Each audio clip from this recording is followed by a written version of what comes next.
Mahlzeit, herzlich willkommen beim Retro Video Magazin und einem neuen Video unsererseits. Ich stehe hier mit Xaver Willebrand von IMAscore und IMAmotion. Wir sind in Paderborn im Headquarter dieser riesigen Kreativfabrik. Wir haben euch schon aufgezeigt, was die Jungs und Mädels hier alles so zaubern den ganzen Tag, wollen euch aber heute mitnehmen anhand von einem greifbaren Beispiel einer neuen Attraktion, die gerade entsteht, und so eine kleine Roomtour machen, was ihr hier so macht und was zaubert ihr hier so alles. Ja, zeige ich euch sehr gerne. Es hat sich bei uns halt super viel verändert, auch räumlich, einfach weil wir jetzt auch Dinge machen, die, wir bauen halt Dinge. Wir machen nicht nur Medienarbeit, nicht mehr nur Musik, und dadurch brauchen wir eine Werkstatt, dadurch brauchen wir Platz für Menschen, die Dinge zeichnen, entwerfen, und da führe ich dich gerne mal rum. Wenn du diese Musik ansprichst und was jetzt alles sonst noch so macht, kriege ich jetzt nur noch bei euch ein Komplettpaket oder kriege ich immer noch epische Musik, die mich komplett vom Hocker haut? Nein, man bekommt schon immer noch auch jedes einzelne Bestandteil so für sich, weil wir wissen, wo wir herkommen. Also wir kommen aus diesem Kreativapparat, wir kommen aus der Musikproduktion, aus der Filmproduktion. Das sind alles auch Dinge, die machen wir auch immer noch genauso einzeln für sich. Klar, wir verkaufen in Anführungsstrichen gerne ein Komplettpaket, das muss aber gar nicht sein, weil besonders die Parks, für die wir jetzt was so konstruktionelle oder Thematisierungsarbeiten, für die wir das anbieten, das sind meist so kleinere, mittelgroße Parks, die haben einfach schon ein verdammt gutes eigenes Netzwerk oder ein sehr engagiertes eigenes Team. Und da gibt es so viele Möglichkeiten, sich gegenseitig zu ergänzen, und da sind wir auch super offen für, weil wir arbeiten einfach sehr gern mit dieser Basis dort zusammen, die das später halt auch instand halten muss. Und deswegen versuchen wir immer, so ein Zusammenspiel zu erschaffen und schauen, wo liegen welche Stärken, wo braucht welcher Park gerade wie Unterstützung für ein bestimmtes Projekt. Und so kommt dann im Grunde alles zusammen. Aber klar, im Zweifelsfall, wir machen auch immer noch super gern den großen epischen Soundtrack. Sehr cool. Also man muss sich jetzt nicht auf die KI verlassen, sondern wenn man was wirklich eigenes Gutes haben will, komme ich zu euch? Ja, auf jeden Fall, das ist auch immer noch so. Es ist vieles, was jetzt mittlerweile unterm Radar läuft, was so ein bisschen schade ist. Wir haben auf der anderen Seite das Glück, an Großprojekten zu arbeiten, die eine gigantische Skalierung haben mit vielen, vielen Stunden Musik, mit vielen, vielen Stunden Musik, die auch mit echtem Orchester aufgenommen werden. So alles noch viel größer als früher. Nur man darf jetzt nicht mehr drüber sprechen. Das ist das, was so ein bisschen schade ist, weil alle sind immer noch mit dem gleichen Enthusiasmus, mit dem gleichen Bock dabei.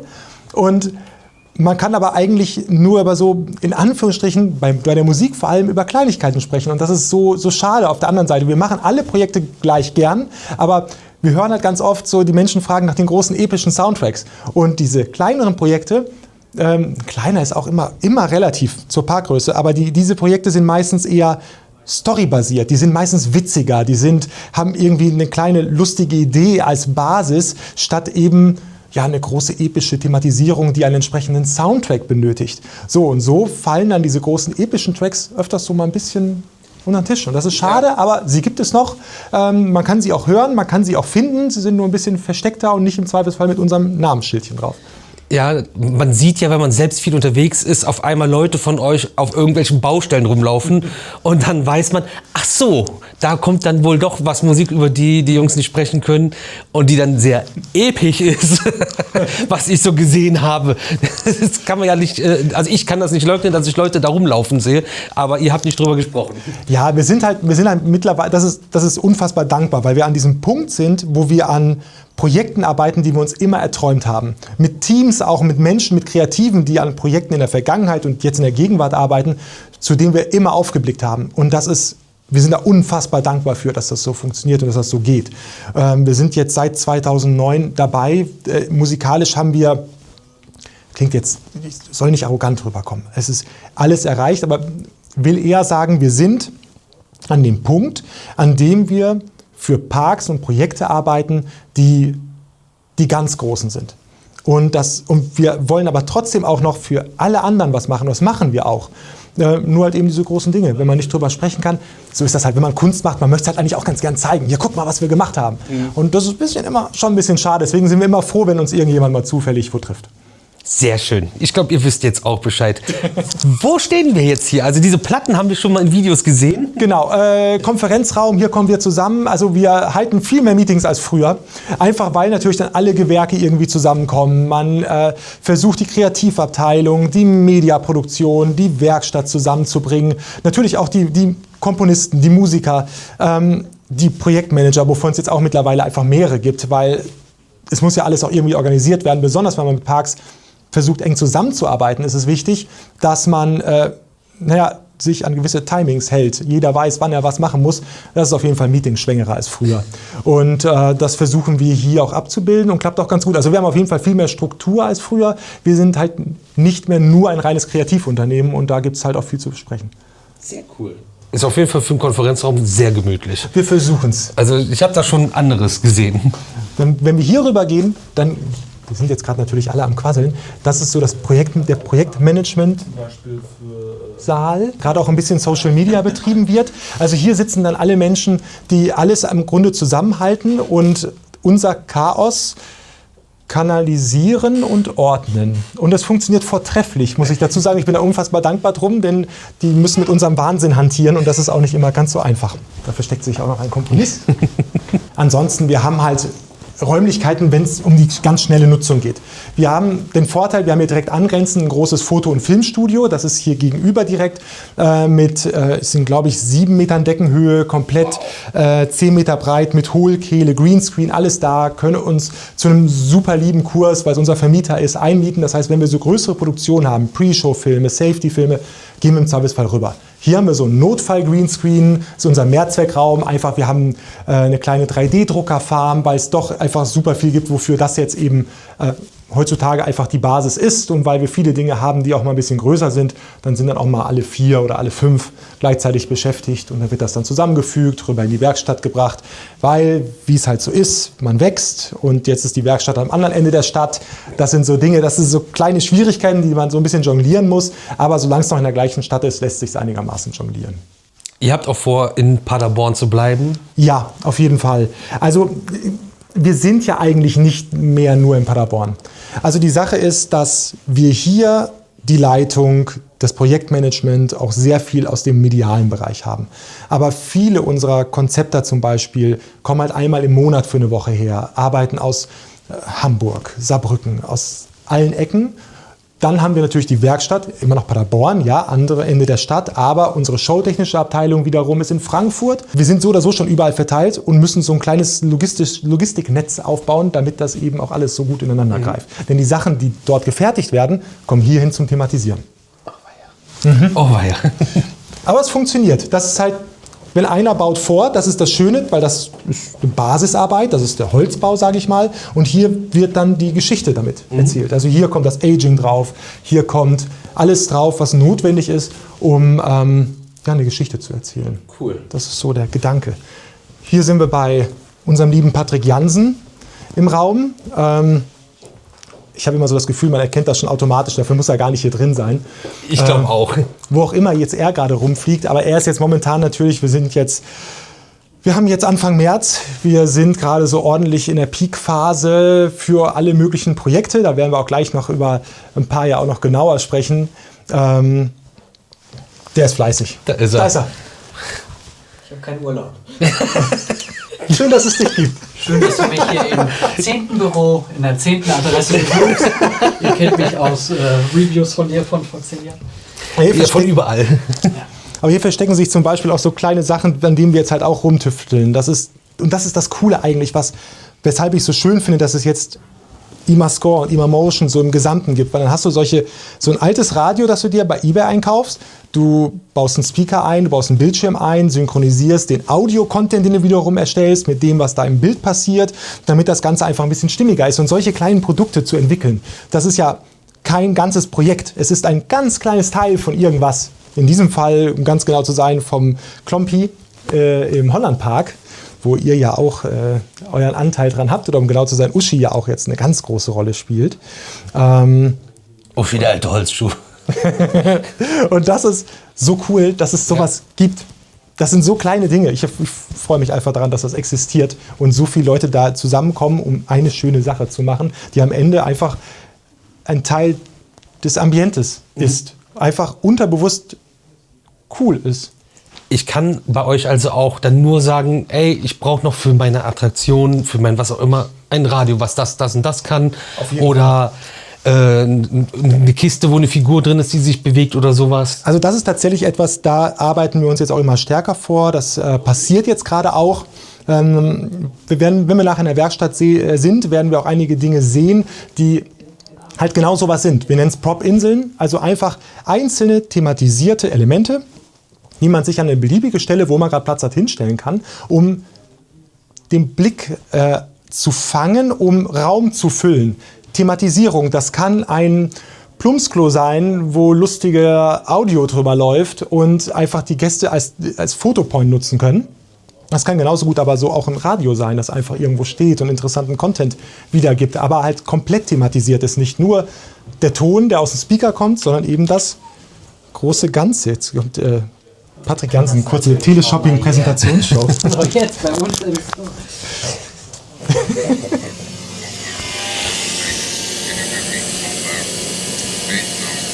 So, wir haben wirklich passend zu jedem Land, was man hier hört, switcht auch wirklich die Nadel dahin, dass er seinen Sender findet. Ja, jetzt kann man mal raten, wo wir gerade sind.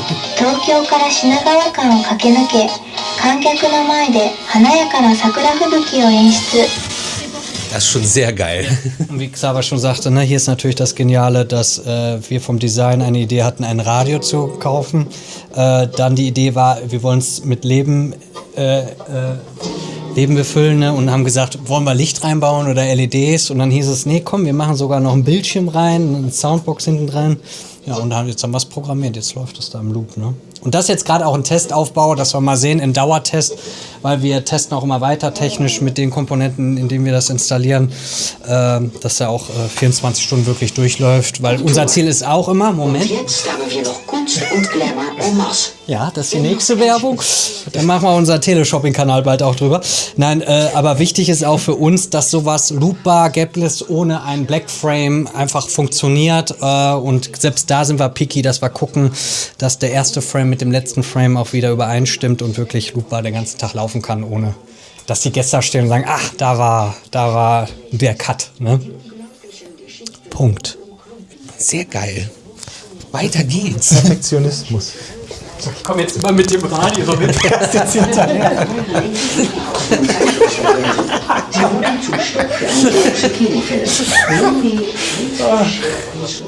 Das ist das Schöne, wir sind immer noch der gleiche bekloppte Haufen, wie wir es immer waren. Es sind nur noch mehr Bekloppte geworden. Genau, hier haben wir Buchhaltung, Das ist ja spannend. Papierkram. Es ist spannender, als du denkst. Es ist schon mittlerweile einfach eine Story, wenn man das Tippeln hört und weiß, dass die Frage nach einer fehlenden Quittung kommt. Das ist berüchtigt. Hier haben wir, tatsächlich ist so ein bisschen gar nicht mal so wirklich absichtlich unterteilt, aber hier haben wir so eher die, sage ich mal, Motion-konzeptionelle Seite sitzen, von Grafikdesign über dem, was Olli übernimmt, von Dominik, der vor allem darauf achtet, dass es so im Gesamten funktioniert. So, sag ich mal, ich nenne ihn immer so ein bisschen den Ästhetik-Kommandanten, der einfach darauf achtet, dass irgendwie dann die Geschichten, die wir erzählen, das visuelle, Audio, einfach alles, was zusammenkommt, funktioniert und harmonisch eine Gesamtästhetik hat. Timo macht Designs, ist aber auch ganz stark im 3D, in der 3D-Animation zum Beispiel tätig. Und Justine unterstützt uns bei Schreibarbeit. Also wir haben so eine komplette kleine Kreativecke hier im Grunde, was am Ende alles ja eigentlich in eine große Sache so ein bisschen zusammenfließt, einfach eine Geschichte zu erzählen. Ja. Und hier haben wir jemanden, den möchte ich dir vorstellen, das ist Klompi. Ich kenne Klompi sehr gut, glaube ich. Ja, ist das so? Ja, Klompi ist der Hauptcharakter von der gleichnamigen Attraktion, die jetzt eröffnet demnächst oder vielleicht zu diesem Zeitpunkt, ganz sicher, wenn die Menschen das sehen, auch schon eröffnet ist, im Hollandpark. Wunderbar liebenswürdiges Team, also unfassbar toll, mit denen zusammenzuarbeiten. Wir machen ganz viel mit Rick und Lando, die da im Grunde federführend sind für die ganze kreative Umsetzung, aber auch im Technischen. Wir unterstützen die bei der Musikproduktion, Sounddesign, wir machen den Media-Content, wir machen die Thematisierung, auch bis hin zur Technik in Form von Bildschirmen. Wir haben sie mit Lautsprechern ausgestattet, übernehmen die Programmierung. Sie bekommen ein QSYS-System. Da partnern wir in diesem Fall mit Bentin zusammen, mit dem wir auch schon viel im Moviepark und auch im Potspark und anderen Parks gearbeitet haben, um eben da im Grunde die Gesamtinszenierung zu übernehmen. Also Inszenierung heißt in diesem Fall wirklich von der Deko bis zum Media-Content, die Geschichte, die man dort erlebt, visuell, haptisch, akustisch. Das ist krass. Macht voll Bock. Ist ein super süßes Projekt. Und das ist so genau die Sparte, mit der wir momentan, was so den Motion-Part angeht, am glücklichsten sind. Diese kleinen, mittelgroßen Projekte, da ist viel Improvisation vonnöten. Die Budgets sind verständlicherweise nicht so hoch, wie sie es natürlich bei Großprojekten sind. Wobei, wenn wir noch größer denken, wo es theoretisch immer genug gibt, aber doch nie genug, um jede Idee umzusetzen, ist es hier so, hier will man das Allermeiste rausholen mit einem begrenzten Budget, aber man improvisiert es auf die Weise, dass man trotzdem es qualitativ hochwertig hinbekommt und der Gast eine immersive Geschichte erlebt. Und das ist eine super coole Herausforderung. Nicht immer einfach, aber das ist das, was gerade daran so Bock macht. Hier haben wir noch einmal Konzept am Tisch sitzen und zweimal Komponisten, Apollon und Adrian. Der Bene ist als Neuester bei uns im Team. Der unterstützt uns jetzt momentan bei der Konzeptarbeit. Und ja, Apollon und Adrian sind fleißig in der Musikproduktion momentan. Apollon ist auch federführend, in diesem Fall sind wir wieder bei Klompi, für den Klompi-Soundtrack. Und das ist, wird auch ein super, super spaßiger, upbeat, lieber, ich will nicht sagen, dass es, was ist das schönes Wort? Es wird in den Kopf gehen, sagen wir es mal so. Und es wird alles dafür getan, dass es das auch tut. Und das wird auf jeden Fall etwas sein, das wird man nicht so schnell vergessen, wenn man da rausgeht. Wir haben noch nicht geklärt, ob das Ganze dann vielleicht auch auf Spotify, Apple Music und so kommt, aber da lässt sich bestimmt was machen, damit ihr den dann auch nicht nur nachträllern könnt, sondern auch mitträllern könnt, so Karaoke-mäßig. Doch, da tun wir, was wir können. Ja, das ist so die Welt, die hier im Grunde stattfindet.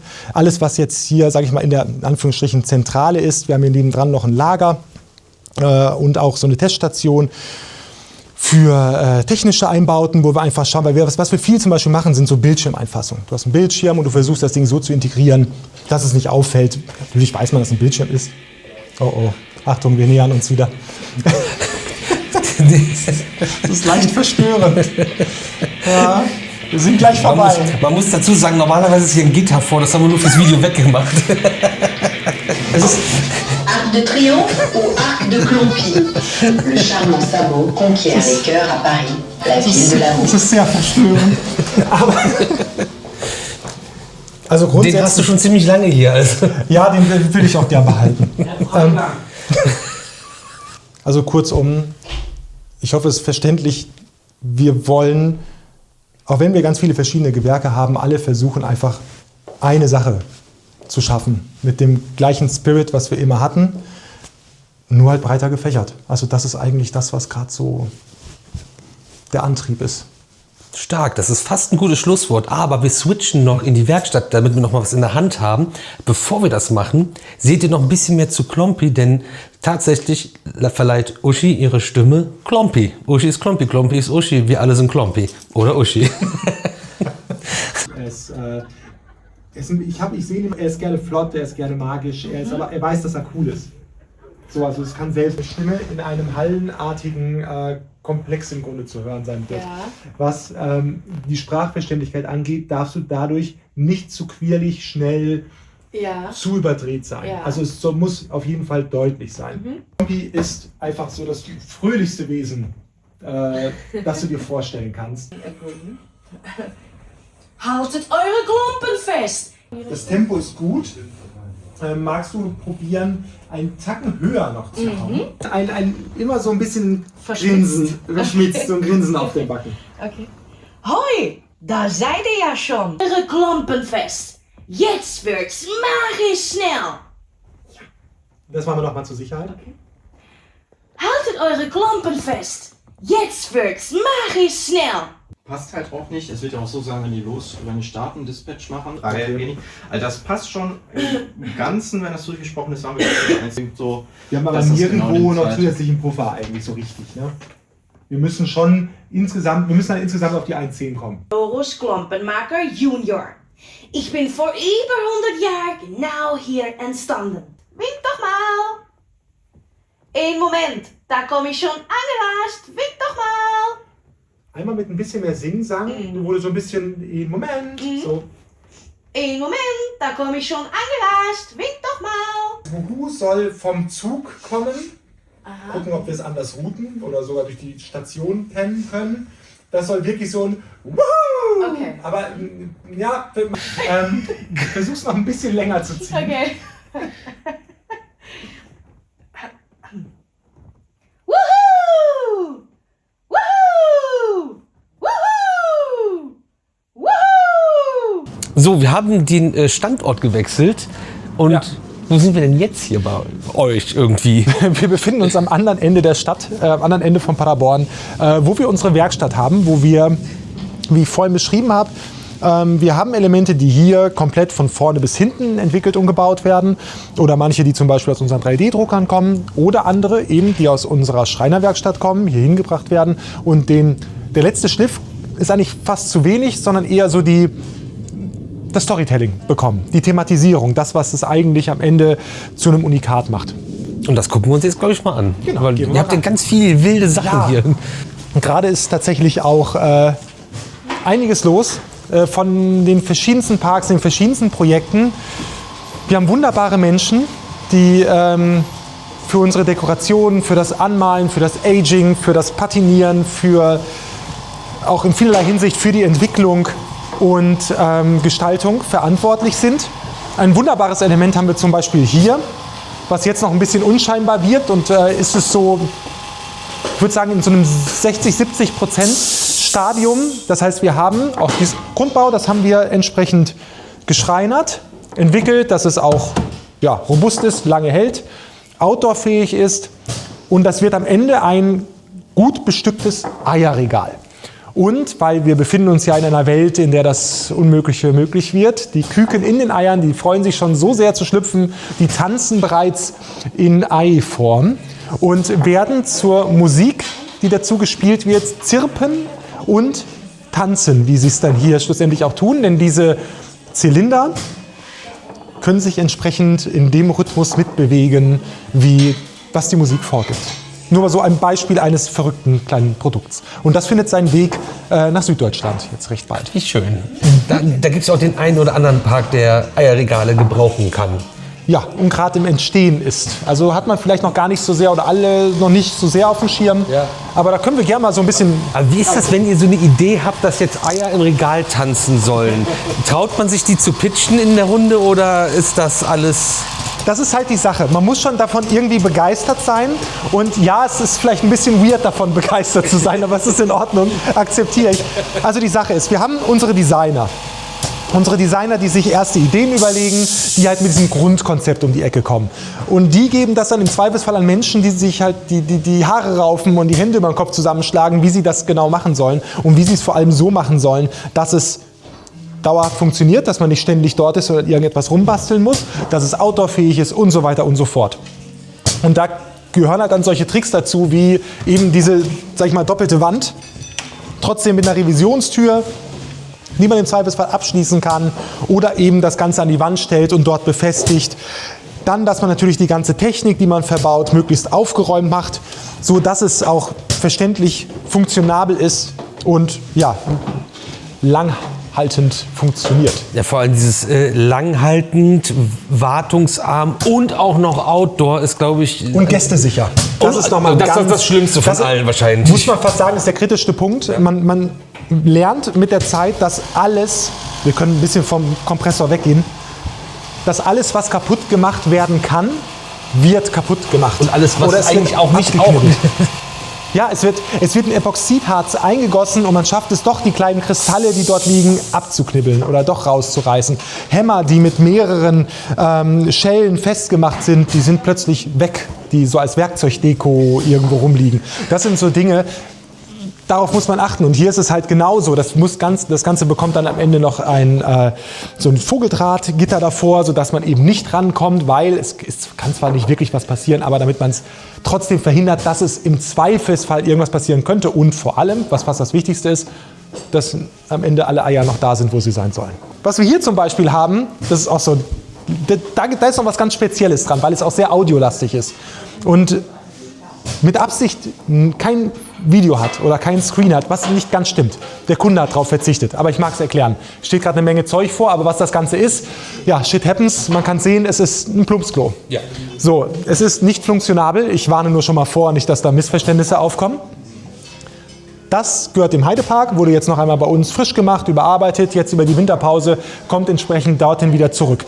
Dorthin befindet sich an Technik einmal ein Lautsprecher, ein Player ist darin verbaut, da drin ist entsprechend ein Kasten, ist natürlich eine sehr dankbare Umgebung, das Ganze dort einzubauen und eine Nebelmaschine. Jetzt gerade fehlt das Dach dort oben, aber da sieht man, hier auf der Seite ist einmal ein Schornstein.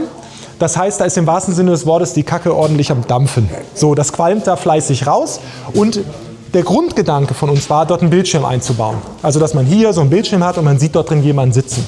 Und es hat sich herausgestellt, wir haben jetzt keinen AB-Vergleich gemacht, aber es hat sich einfach herausgestellt, es funktioniert mit Ton unfassbar gut. Weil wenn du einen Bildschirm hast, siehst du sofort, es ist fake.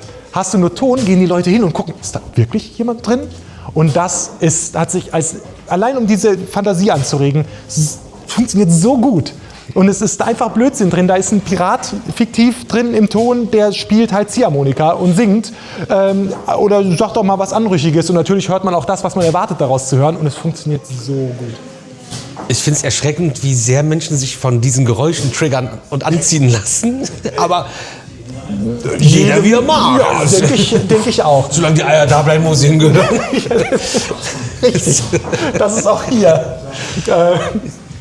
Ja, also das ist dann eine von euren Inseln, genau, die man so bei euch ordern könnte. Im Grunde quasi als Fertigprodukt, das Ganze auch theoretisch als Bauernhof genauso umsetzbar. Jetzt ist natürlich hier entsprechende Piratenoptik dran. Geht, aber kann man ummünzen auch auf alles Mögliche. Könnte auch ein komplett bayerisch lackiertes Thema haben.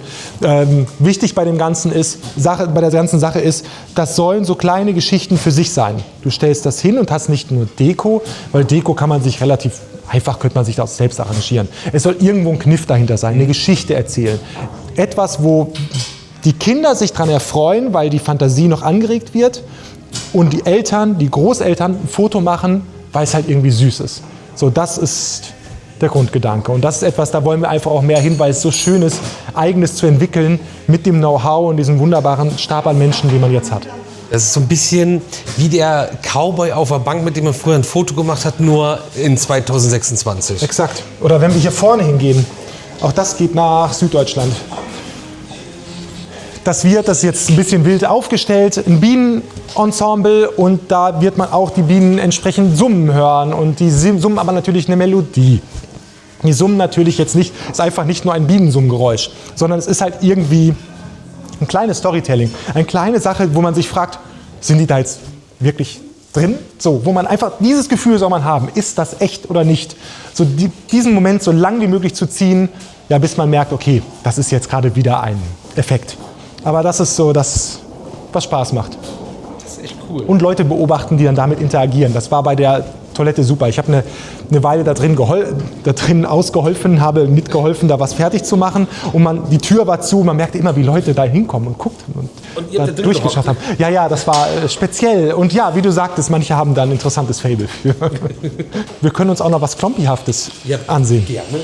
Da gehen wir einmal hier lang, weil wir haben hier eine Kammer für alle Arbeiten. Das ist natürlich jetzt tatsächlich schwierig zu sehen. Was das ist, das sind Vitrinen, die kommen in Klompi, in die Warteschlange. Und, kann ich dir da helfen? Geht das raus? So, und das sind sozusagen Highlight-Schaukästen. Die sind jetzt noch nicht fertig dekoriert, aber darin befinden sich Klompen, die halt bei ganz besonderen Ereignissen dabei waren. Hier in diesem Fall wurde mit diesen Klompen die Fußball-Europa- oder Weltmeisterschaft gewonnen. War natürlich nur möglich durch Klompis magische Beihilfe. Darüber hinaus gibt es noch Kästen Das tease ich jetzt einfach nur an. Das sind die ersten Klompen auf dem Mond, auch mit originalem Mondstaub. Also die haben einiges mitgemacht, einiges gesehen und ohne Klompi wäre das alles nicht möglich gewesen. Fußballklompen sind schon ziemlich geil. Die haben Stollen. Das ist schon, ja, spielt sich erst rein mit. Aber auch sehr cool.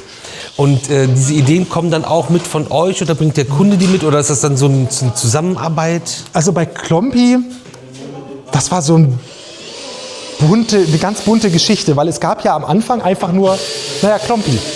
Gut, was ist die Hintergrundgeschichte? Dann haben wir ein bisschen was hin und her gespielt. Der Kunde hat immer auch eine eigene Vorstellung, die er vielleicht noch gar nicht wirklich äußern kann oder selber so richtig weiß, aber er hat sie irgendwie schon. Und dann merkt man aber, was geht, was nicht. Und so baut sich nach und nach die Hintergrundgeschichte auf. Wir versuchen, die dann möglichst ausführlich zu schreiben.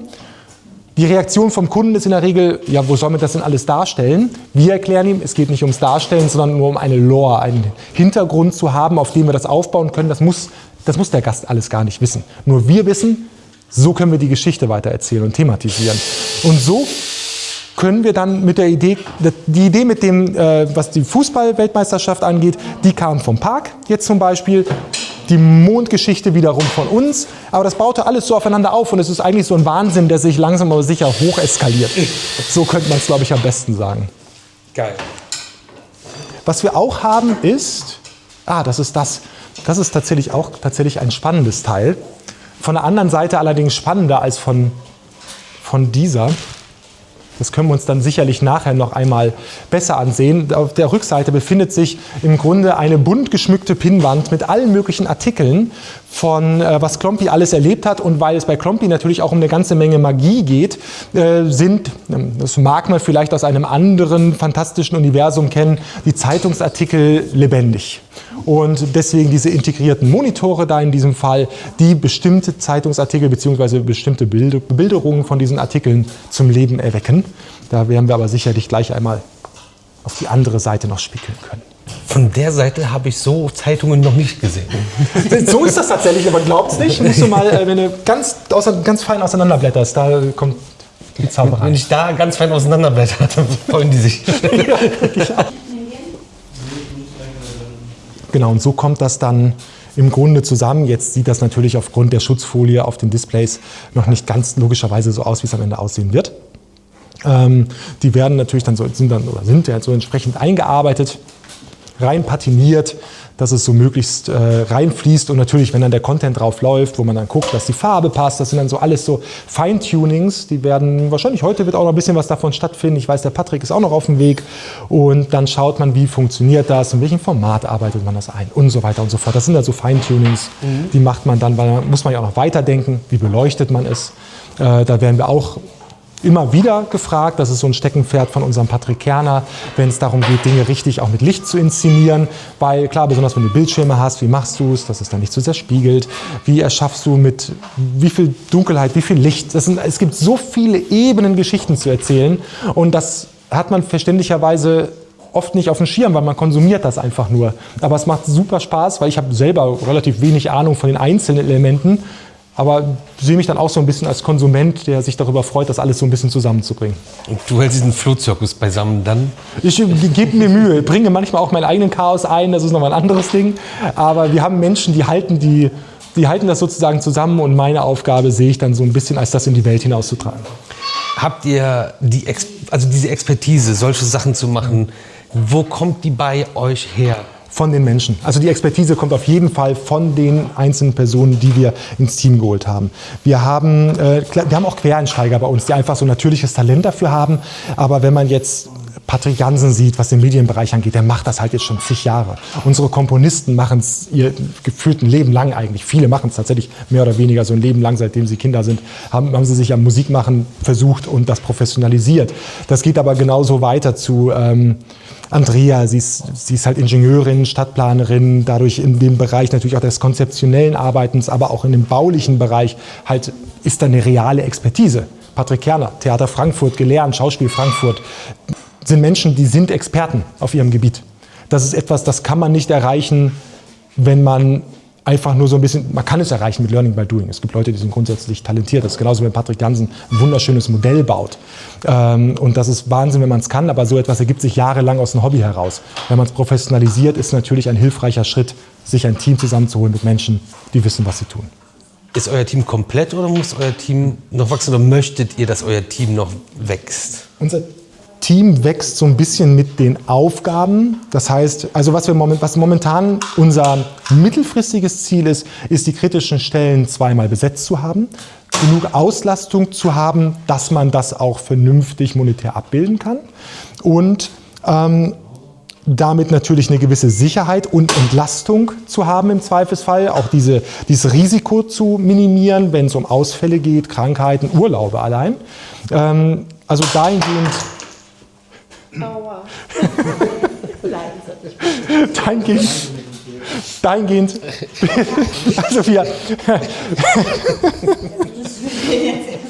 also wir wollen es wachsen lassen. Wir wollen es aber mit einer gewissen Vorsicht und einem sehr natürlichen, vernünftigen Wachstum gemeinsam voranbringen und jetzt nicht, das Größenwahnsinn ist jetzt ein bisschen groß gesprochen, aber halt einfach vernünftig. Das ist ein riskanteres Geschäft als Musik herzustellen. Musik hat, der Rohstoff ist eigenes Gedankengut und man hat ein Gerät, an dem man es produzieren kann mit ein bisschen Software. Oder ein Orchester, was du ja auch immer wieder mal... Ja, natürlich. Das habe ich auch im Keller. Nein, das ist absolut richtig. Aber das ist ja sozusagen ein Bonus, den man sich dazu bucht, den man nicht bräuchte. Aber bei all dem, was hier ist, muss man einkaufen. Muss man erstmal auch in Vorleistung gehen. Muss man Material haben, aus dem man das schaffen kann. Und halt eben die technische Expertise. Wir haben es ja vorhin gesehen bei dem Eierregal, dass wenn das nicht alles vernünftig verkabelt und aufgebaut ist, dann geht es kaputt, hat man eine dauerhafte Arbeit damit. Man hat Gewährleistungsansprüche. Wir sind ja ein deutsches Unternehmen und in dem Sinne möchten wir natürlich auch Qualität bieten. Und es ist eine sehr dankbare Branche, die Lust auf Experimente hat, aber sie braucht auch Verlässlichkeit.